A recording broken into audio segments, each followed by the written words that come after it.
नंगौ खोब गोजोनथाव दिनै नैथि मंगलबार दुलाराय बाथौ सिबियारिफोरनि दिनै गोथार सान आरो नैथि मंगलबार बे मंगलबार हाबाफारिखौ दिनै गरामारि बियाबनि बाथौ सिबियारि बिथांमोना दिनै नैबे गरामारिनि साहित्य भवनाव सानसेनि मेहेरगोनां हाबाफारि लानानै खुंफुंदों आरो बे हाबाफारियावनो आंखौबो जर'खा आलासि हिसाबै हांख्रायनानै लिंहरनाय लेखा आङो दिनै सनितपुर जिल्ला दुलाराय बर' फरायसा आफादनि जानानै दान्दिसे बाहागो लाफैबाय। बे हाबाफारियाव गाहाय आलासि हिसाबै बर' थुनलाइ आफादनि लोगो आफादगिरि आरो राङापारा कलेजनि बर' बिफाननि बिबुंगोरा मानगोनां प्रसन्त बर' बिथाङा बाहागो लादोंमोन आरो राङापारा समस्तिनि एमएलए कृष्ण कमल तान्ति, तेजपुर समस्तिनि एमएलए मानगोनां प्रिथिराज राभा बिथांमोना बाहागो लाफैदों आरो गोबां बेयाव गुबुन गुबुन दैदेनगिरि बिथांमोना बाहागो लादों। सिनियर सिटिजेन जोंनि मेलेमजिबि बिथांमोना बेयाव बाहागो लादों आरो जि सानसेनि मेहेरगोनां हाबाफारि बेयो गाजा गोमजा जानानै थांदों। दा बेयाव आङो बे समाव बुंनो बेखौनो सानदों जे बाथौ धोरोमा बर'नि गुबै धोरोम आरो बे धोरोमखौ सिबिनायनि गेजेरजों जोंनि बर'नि राव हारिमु थुनलाइ बियो रोखा बेरखाङो आरो बर'नि जि सोदोमस्रि आसारखान्थि बेयो बाथौ धोरोमनि गेजेरजोंनो जायो।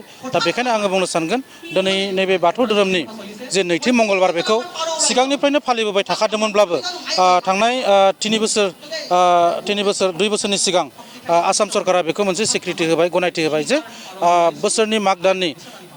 बोसोरफ्रोमबो माग दाननि नैथि मंगलबारखौ बाथौ सान फालिनाय सान हिसाबै बेखौ गनायथि होदों आरो बिनि थाखाय हलिडेबो आसाम सरकारा फोसावदोंमोन।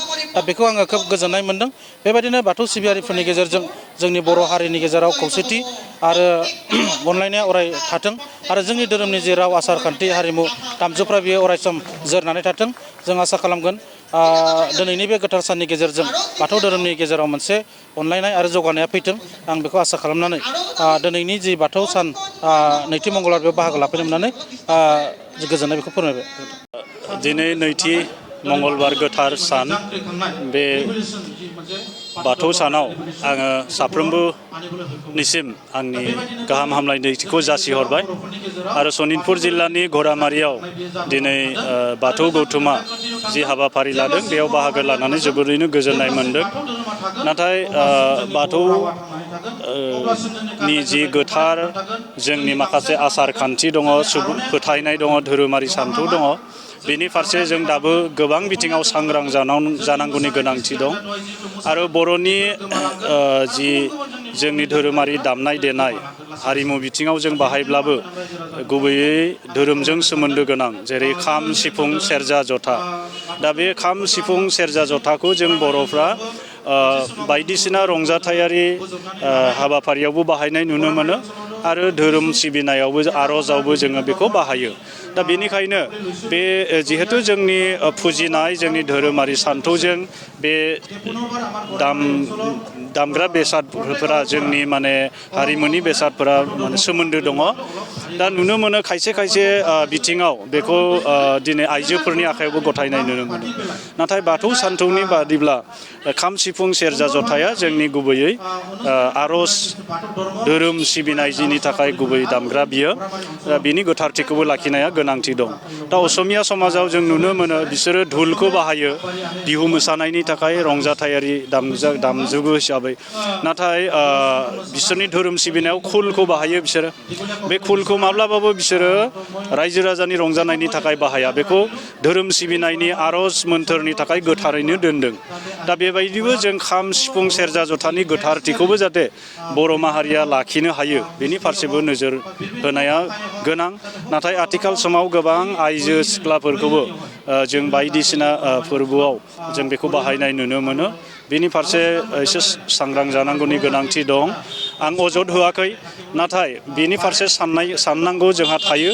मानोना जाय दामग्रा बेसादफोरजों जोङो जोंनि आर'ज मोन्थोरखौ जों खालामो आरो धोरोमारि सान्थौ बेहाय हाबनानै दङ, बे जाहाथे गोथारैनो थायो।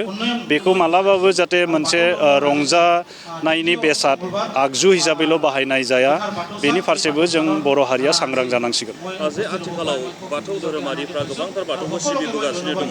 दायो नोंथांनि बादिब्ला बे बाथौ सिबिनाया आरो सोलायबावनांगौ दङ होननानै नोंथाङा सानगोन नामा? सोलायबावनांगौनि गोनांथि गैया। दा जोंनिफ्राय गोबां गुरुफोरनि मुङाव बायदिसिना हुदाफोरखौ लानानै ओनसोलफोरखौ लानानै जों जुदा जुदा जाबोदोंमोन।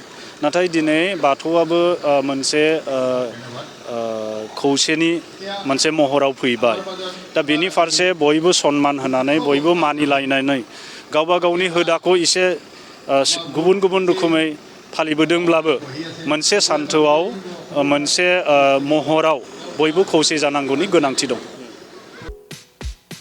क'क्राझार सहरनि गोजोनफुरि गांजेमा बाजारनि उल्था फारसे थानाय आइ आफा BM इन्स्टिटिउट अफ पारामेडिक्स सोलोंसालियाव 2025-26 बोसोरनि थाखाय पारामेडिकेल कर्सफोरनि गोदान मुं थिसननाया सोलिगासिनो दङ।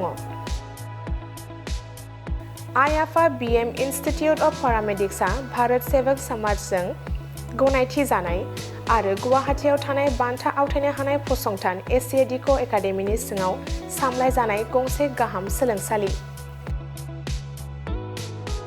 आइ आफा BM इन्स्टिटिउट अफ पारामेडिक्स सोलोंसालियाव नोंथाङा BSS diploma in medical laboratory technology, BSS diploma in operation theatre technology, BSS diploma in first aid and patient care, x ray and imaging technology बायदि आयदाफोरनि सायाव नोंथाङा सोलोंथाय लानो हागोन।